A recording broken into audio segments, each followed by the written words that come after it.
para Trabalho. E eu estou muito alegre porque eu estou recebendo aqui nos estúdios da Notícia para Trabalho a psicanalista, a Maria Stonze. A Maria, ela foi nos indicada pela nossa amiga da VP Máquinas, a Ana Paula. Quero mandar um beijo para ela. Muito obrigada. E a gente vai falar de um assunto que faz tempo que a gente não traz aqui na notícia esse ano, mas que a gente aprecia muito, que a gente milita bastante, que é o seu assunto sobre saúde e segurança. Você já parou para pensar, você que empreende, qual a importância de você e os benefícios de você investir na área de saúde e segurança do trabalho? Se você não parou ainda para pensar sobre esse assunto, ou se já parou, mas ainda tem algumas dúvidas, você vai ter a oportunidade hoje, graças a Maria, de saber um pouquinho mais desses benefícios. Seja bem-vinda, Maria! Olá, Regina, tudo bom? Que legal que você pôde vir aqui, a gente já tomou um café juntas, já me apaixonei por todo o seu trabalho na área de psicanálise e também no seu trabalho na área de saúde e segurança que você tem aí com o seu esposo há alguns anos. Estou feliz que você esteja aqui com a gente. A gente sempre começa o programa se apresentando ao nosso público com baixa visão ou deficiência visual. Então eu vou me apresentar, vou me autodescrever, e você topa se autodescrever também? Sim, claro, com certeza. Com certeza. Eu sou loura, de olhos verdes, para aqueles que ainda não me conhecem, e os que já me conhecem, hoje eu estou vestida numa camisa amarela, ela tem as mangas curtas na altura dos cotovelos e uma calça jeans azul escura. No meu braço esquerdo eu tô com um bracelete dourado e brincos dourados também. Essa é a minha autodescrição de imagem desta tarde. Como é que se descreve, Maria? Eu sou morena, olhos castanhos, tenho cabelo encaracolado, estou com uns brincos também, estou vestida com uma camisa estampada de vermelho, um blazer azul e uma calça azul marinho. E uma calça azul marinho, que linda! Quantos anos já nessa área de saúde e segurança, Maria?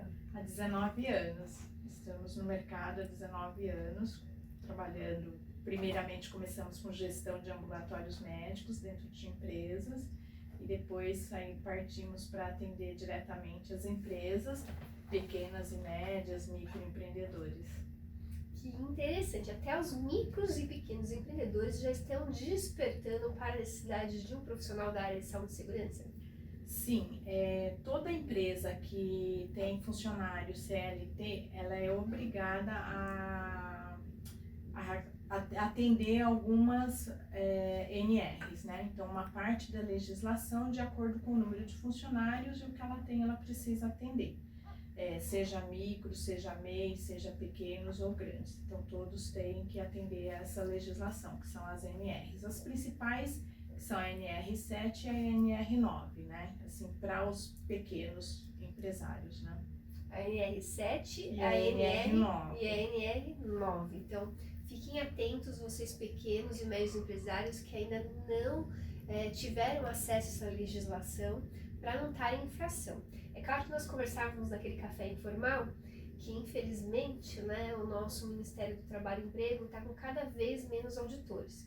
Porque os auditores que existiam, auditores fiscais do trabalho, as pessoas que fiscalizam se essas normas estão sendo cumpridas e autuam para que haja uma multa, uma punição, porque a gente fala aqui em direito, lei sem sanção é igual relâmpago sem trovão, só faz barulho, mas não produz efeito.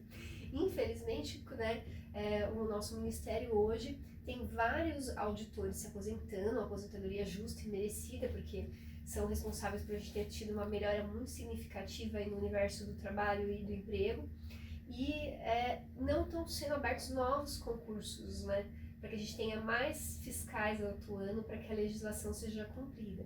Então ainda é um trabalho que a gente fala junto ao presidente dos sindicatos do SEDEC do Trabalho, nosso Marquinhos, beijo, e outros técnicos de segurança que a gente atua, a nossa Fundacentro, né, que faz as pesquisas que dão embasamento à criação dessas regulamentações, que ainda o Brasil já avançou muito, mas é um trabalho de formiguinha, Maria. Exatamente, por conta dessa falta de fiscalização, muitas empresas acabam não atendendo a legislação, elaborando os programas, que são o PPRA e o PCMSO, que é o PPRA é o Programa de Prevenção de Riscos Ambientais.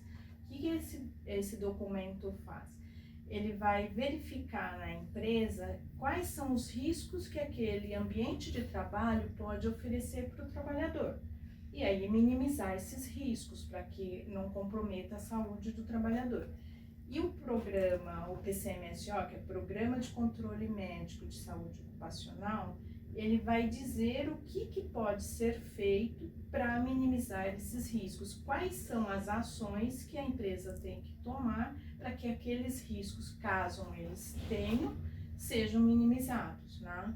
E aí, por conta dessa falta de fiscalização, as empresas acabam não fazendo. Então, elas fazem apenas os exames admissionais e demissionais. E dependendo de onde elas fazem esses exames, acaba comprometendo tanto a empresa como o próprio trabalhador, porque se ele não foi bem feito, não dá para detectar se um trabalhador entrou com algum problema ou se aquele ambiente tem algum problema que possa ser minimizado. Então, esses são algumas dos percalços que há, né, na área. Por falta de um profissional Por ali falta de uma empresa ou um profissional. Essas empresas de pequeno porte, elas não precisam ter o profissional dentro da sua empresa. Então, ela contrata uma empresa que trabalha com a área de saúde ocupacional e essa empresa vai fazer o serviço para eles, elaborar esses documentos e dar o suporte quando necessário. Então, eles precisam de ter alguma dúvida, precisam de alguma coisa, eles recorrem a essa empresa a qual eles contrataram. Porque às vezes não tem nem espaço físico para você ter mais um profissional, né? Exatamente. A notícia mesmo é desse tamanho, assim. Isso. Não teria nem espaço físico para a gente colocar um outro profissional aqui dentro. Mas quais são as principais dúvidas que quando você consegue entrar e o empreendedor conseguiu entender a necessidade de ter uma empresa prestando esse serviço ou um profissional prestando esse serviço lá dentro, eles têm? Quais os principais medos deles, receios para não contratação e quais são as principais dúvidas que eles têm na hora de cuidar da saúde e segurança do seu ambiente? Olha, eu creio que é mais a questão dos custos, né? Então a empresa ela vê como um custo a mais, não como um benefício, porque imagina, o que eu falo para eles, né? Se você tem 3 funcionários, uma empresa de pequeno porte, aí de repente ela tem 3 funcionários, esse funcionário se acidenta dentro da empresa. Qual é o custo maior? Você ter esse funcionário fora, você ter que contratar um outro para substituí-lo, né? Ou o valor referente ao programa que você fez no início do ano, que vai te dar um suporte durante o ano todo. Então, hoje a gente percebe que são os custos do trabalho, do nosso trabalho da área de saúde, que a empresa vê como custo e não como benefício. Então, acho que é mudar essa visão de que a saúde ocupacional ela é um benefício para a empresa e para o trabalhador. Porque nós, como empresários, quando a gente não está se sentindo bem, a nossa produção vai ser boa? Não vai ser boa se a gente não está com a nossa saúde bem. O nosso trabalhador, o nosso funcionário é a mesma coisa. Então, se ele está bem assistido dentro da empresa, da área de saúde, ele vai ser muito mais produtivo. Então, acho que é essa mudança de visão, mudança de mentalidade, que é um trabalho que vai agregar, fazer com que a produtividade da empresa seja maior. E Maria, quando a gente fala de um plano de trabalho, que você falou que começa lá no início do ano, qual que seria o nome mesmo? Plano de trabalho? É um plano de trabalho que você faz no início do ano para ele ter o ano inteiro saúde e segurança. São esses documentos, né, que são os laudos, que é o programa, o PPRA e o PCMSO. A maioria PPRA e o PCMSO. Esses programas, eles são elaborados anualmente. Então, eles têm validade por 1 ano. Então, você faz, por exemplo, agora em novembro, a validade dele vai até novembro do próximo ano. Aí no próximo ano a gente envia novamente o técnico na empresa para fazer a avaliação novamente do local de trabalho, ver se não houve nenhuma mudança, se está tudo ok, e elabora um novo documento com uma nova validade por mais 1 ano. Quais são os benefícios, além da saúde e segurança, que o gestor que optou, o empresário que optou, ou por força de lei fez a inserção de um trabalho como esse dentro da sua organização, ele pode ter?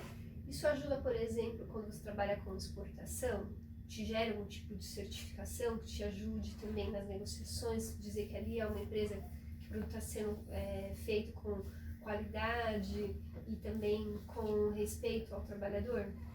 Eu creio que sim, assim, hoje a maioria das empresas de grande porte, multinacionais, empresas grandes, o que acontece? Elas não estão mais permitindo que os pequenos empresários, as pequenas empresas prestem serviço para eles. Vou dar um exemplo, uma empresa que faz a parte de ar-condicionado, ela é uma empresa micro. Às vezes ela tem 2, 3 funcionários, às vezes quem executa o trabalho é o próprio dono da empresa, o diretor. Ele vai prestar serviço para uma grande empresa. Essa outra empresa, ela não está mais aceitando a prestação de serviços se esse prestador não tenha toda esta documentação. Então, o benefício ela tem a possibilidade de prestar serviços numa concorrência, se ela tiver a documentação toda em ordem para essas empresas, porque aí ela está com todos os laudos em dia, ela tem os treinamentos dos funcionários em dia, os ASOS, que são os atestados de saúde ocupacional em dia. Então, ela vai sair na frente com relação a um prestador que não tem essa documentação. Primeiro porque a documentação você não consegue elaborá-la de um dia para o outro. Então, você demanda um tempo para a gente ou fazer um orçamento, analisar a empresa, mandar um técnico para fazer uma vistoria e entregar os documentos para que ela possa apresentar ao contratante, né? Então, esse é um benefício para as empresas. Mais um benefício de ganho, né? De ganho. Agora a gente vai para um breve intervalo e a gente vai voltar já com a Maria para saber mais coisas que podem nos contribuir quando a gente adquire a questão de ter um profissional nos auxiliando na questão da saúde e segurança do trabalho. Voltamos já. Você já pensou em escrever um livro? E o que está faltando para você tirar esse sonho do papel?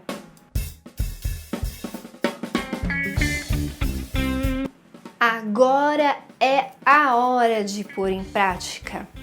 A nossa equipe da Notícia para o Trabalho te dá todo o suporte, não só para escrever o seu livro, como também para diagramar, imprimir e lançar.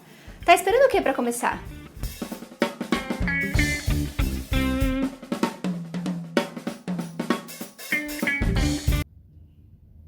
E tá muito gostosa essa tarde aqui com a Maria Stone, falando sobre saúde e segurança no trabalho. Falamos no bloco anterior sobre essa questão de onde ganha também financeiramente, porque ele ganha saúde, ganha qualidade, ganha financeiramente, porque ele pode participar de mais concorrências, porque hoje as empresas não estão aceitando o pequeno e o médio empreendedor se ele não tiver toda essa documentação. Mas quando a gente fala saúde e segurança, é uma coisa tão gigante, não é? A gente falou aí da sua prestação de um nicho de mercado bem forte, que é a sua empresa, do seu marido atuam, que é o segmento hospitalar. Imagina se no hospital tem que ter todos esses cuidados externos, imagina nas outras organizações então como não são.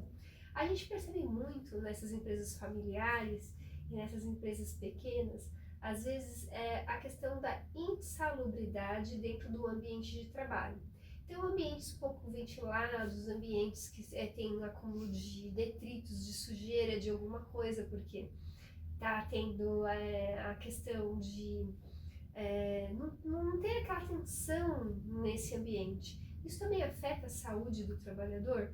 É muito comum vocês entrarem nas organizações e eles não saberem se organizar, por exemplo, manutenções eletrônicas, fábricas, eles não saberem se organizar nos seus processos de trabalho para manter esse ambiente bem iluminado, bem ventilado, sem acúmulo de coisas que não vão mais ser utilizadas. Sim, essa é a parte do que eu falei do programa do PPRA, né? O Programa de Prevenção de Ambiente, da parte de ambientes é este que vai analisar esse ambiente. Então, o que ele vai verificar? Se a luminosidade naquele ambiente é adequada para aquela atividade, né? Se ela está adequada ou não. Se ela não está adequada, quais são as medidas que ele vai de correção para que aquele ambiente esteja bem iluminado?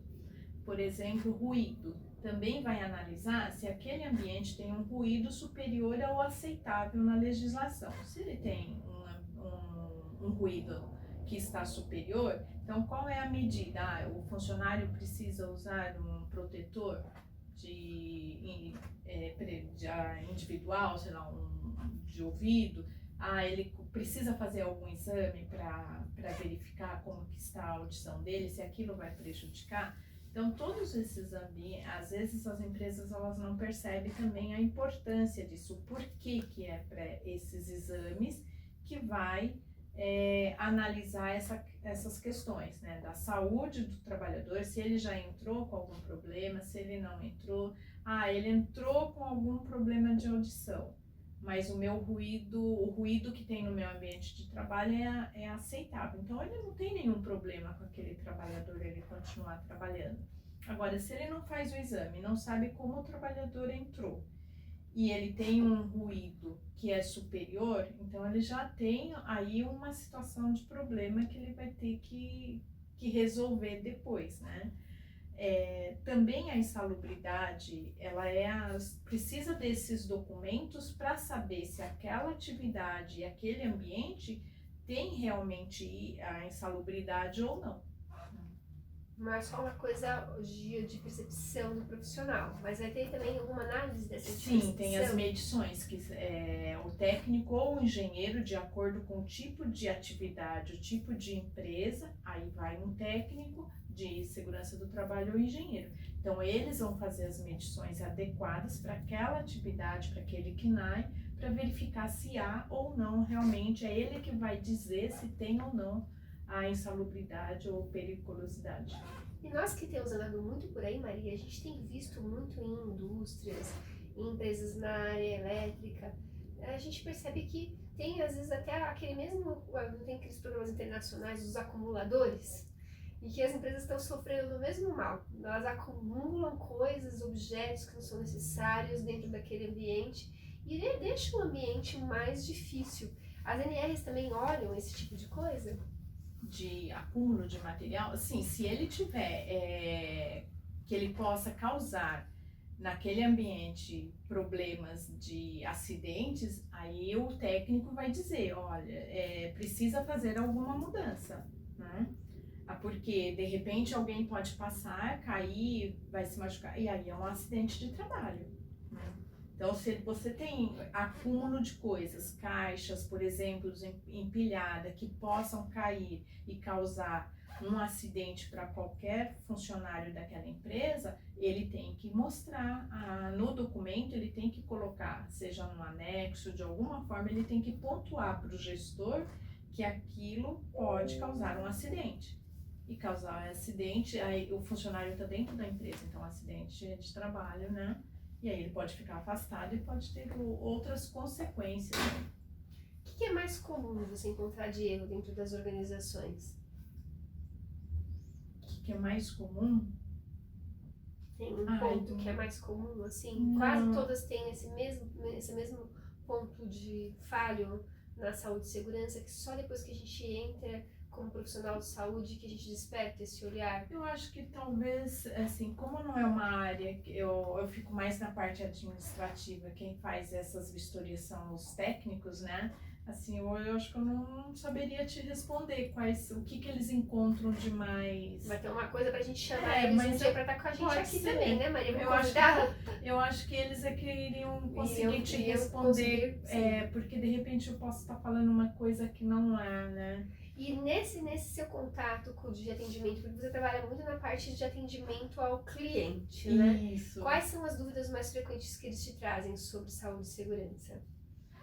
É a obrigatoriedade dos exames, os prazos, o que precisa, às vezes as dúvidas, por que determinada função precisa fazer, um exemplo, audiometria, ou tem que fazer um exame de sangue. Então, às vezes, alguns têm muitas dúvidas com relação a isso. Ficou até meio assustado. Eles não conseguem, porque ele só vai fazer, sei lá, empacotar, por que ele tem que fazer tal exame? Ou um café, por exemplo. Ele só vai atender o cliente no café, por que ele tem que fazer os exames laboratoriais, o coprocultura e o PPF? Então, às vezes, eles não conseguem entender, porque é uma exigência esses exames da área de alimentação, da exigência além da vigilância sanitária. Então, eles estão mexendo com alimentos, então precisa saber como que está a saúde do trabalhador, porque Pra ele nem se prejudicar, nem prejudicar quem nem vai alimentar, exatamente. Né? Às vezes eles têm dúvida por que tantos exames, né? Então, é uma das dúvidas que às vezes surgem são essas. Os pedidos de exame que o técnico pode vir a fazer. Isso, que o médico pode pedir. Que eles também podem pedir. Isso. E hoje também é fácil encontrar empresas nessa área para dar suporte na área de saúde e segurança? Ou a gente tem uma escassez no mercado? Como é que é? É farto para a gente achar que a empresa tem muita empresa no mercado, tem muitas. Tem muitas empresas, como elas não têm o programa, elas não contratam uma empresa de medicina do trabalho, então elas só mandam os funcionários fazerem os exames quando vão admitir e quando vão demitir. Então, eles fazem qualquer empresa. Então, tem muitas empresas. Tem empresas de para todos os gostos, vamos dizer assim, né? Tem empresa para tudo quanto é tipo de gosto e bolso. Exatamente. Qual cuidado na hora de escolher a minha empresa? O cuidado, primeiro que você precisa ter os programas para te orientar e te falar qual realmente os riscos que há na sua empresa e quais as medidas que você tem que tomar para que aqueles riscos sejam minimizados. Um bom exame ocupacional, que o médico ele tem todo um critério de manobras, de perguntas que ele vai fazer para o funcionário para ver se ele tem alguma coisa na área de saúde. Então esse é importante, porque se não fizer um bom exame, você de repente está contratando um funcionário para uma função que ele não tem condições de desenvolver aquele trabalho. E aí, principalmente os micros e pequenas empresas, que às vezes ela tem poucos funcionários e aquele funcionário não está apto para aquela função, você não tem onde colocá-lo na empresa em outro lugar. Uma grande incorporação, ela muda o funcionário, ele não está apto para uma função, mas ele tem um outro departamento onde ele pode ser aproveitado. Para uma empresa pequena, às vezes não tem. Então ela fica com um problema na mão. Às vezes o funcionário ele tem condições de trabalhar, mas não naquela função específica. Então esse é um grande problema que às vezes as empresas pequenas acabam absorvendo por não fazer um bom exame, não estar com uma boa empresa que lhe dá um suporte, que tira suas dúvidas. Que legal, eu acho que vocês amaram e eu gostei muito de receber Maria aqui. Obrigada, Regina, pela oportunidade. Quem quiser saber de outras informações, como é que faz? Aí é só entrar no nosso... ligar pra gente, né? Quer passar o número? Pode, é 11 5595 8756. E um beijão na nossa amiga em comum, a Obrigada. Eu quero agradecer a toda a nossa equipe e pedir licença a Deus Pai Todo-Poderoso para que eu possa continuar aqui, à frente dessa ferramenta de comunicação, levando informações que transformem. Espero que vocês tenham gostado, deixe o comentário de vocês, curtam as nossas páginas e nos ajudem a levar essa informação cada vez mais longe. Tchau! Tchau, obrigada.